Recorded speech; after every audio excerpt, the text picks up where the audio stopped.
ancient Egypt, the pyramids. Well, to be honest, I don't know. It's almost interesting that even wound up in the educational system to begin with. I think levitation was probably I believe they were able to harness some type of energy out of the earth to move those. We touched on a couple subjects at breakfast that really, really caught my ear. But, one thing that I think everybody is kind of coming to is, the ancient Egypt, the pyramids and a lot of these mysteries of the world, Stonehenge, Easter Island, the pyramids, Machu Picchu, and how all these seem to line up, with the stars line up with each other. And I think, I don't know too many people left that are buying the ancient Egypt, the pyramids were built with by lifted stone that weigh tons, thousands and thousands of pounds with sticks. A lot of those stones are 50, 100, 200 tons, even bigger than that. It's almost interesting that even wound up in the educational system to begin with, and when I was going through, nobody challenged it. No. And now today it seems to be, the complete opposite. Yeah, so, people are really beginning to question. And the thing is, you could look at it as an anomaly. And one culture at one point in history said, hey, you know what? We're going to quarry and move 200-ton stones just for the heck of it. Mm-hmm. But you see the thing all over the world. All over the world, they're doing these incredible structures with these massive stones.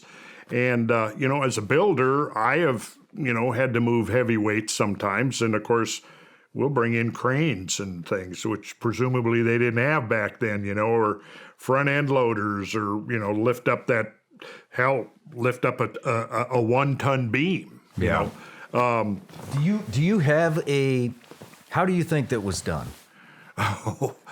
I've been asked that question a lot of times, and I don't know the answer. I last year in February, I went down and interviewed with Tucker Carlson. He contacted me, said he wanted to interview me. I didn't know what he wanted to talk about. I get down there, that's what he wanted to talk about. We get in his studio, and he says, how did they do that? Mm-hmm. And I said, well, to be honest, I don't know. I've been thinking about this for decades. I don't know. I have some ideas of which direction to go now that I didn't have even a year or two ago. However, my understanding of the science of it is not to the point yet where I feel like I would fall on my face if I attempted to explain these thoughts that I have had about how such a thing might be accomplished. I need to introduce you to my friend Chris Beck. But okay, fascinating guy. So you got some ideas? He used to work he was a SEAL, and then he worked for the Pentagon. He's basically, in a nutshell, a mad scientist, and just a brilliant. We like mad scientists, actually. A brilliant mind, but he talks a lot about everything is frequency and vibration. See, that's exactly the direction I would go. And do you believe in 0-point energy? I haven't researched it enough to say I believe in it, but I do think that there are forms of energy that are orders of magnitude more efficient than anything we're using today. If you put... I believe they were able to harness some type of energy out of the earth to move those. I don't see any other way. That's exactly the direction I would go with it. And if you put if you just put a block or a paperweight or whatever on a table or on top of a speaker and apply frequency and vibration, it moves on its own. And so if you had some people guiding where that needed to be moved, that seems to be the only... I don't know how the hell you would do it, or how you would harness the energy or create frequency and vibration to be able to vibrate the earth to get people. Basically, we're talking about levitation. Yeah. And I just don't see any other way how to do it. But it seems to be the only logical explanation that. I think levitation was probably a scientific reality to ancient cultures. Yeah. Interestingly, the stories about the Ark of the Covenant, it was sheathed in gold, and it would have been extremely heavy.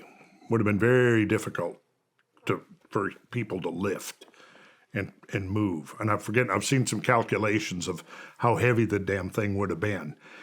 And, it was carried on staves because no one, according to the accounts, no one could touch it, lest they would get fried somehow.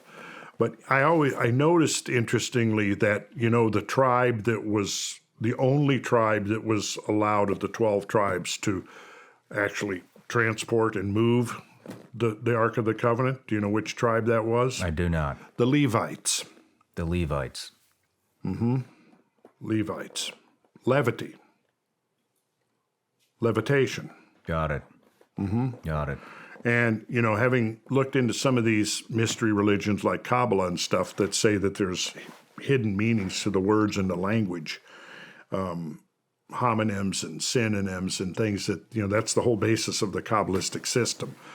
That caught my eye, and I thought, that's an interesting coincidence. No matter where you're watching Shawn Ryan Show from, if you get anything out of this, please like, comment, subscribe, and most importantly, share this everywhere you possibly can. And if you're feeling extra generous, please leave us a review on Apple and Spotify podcasts.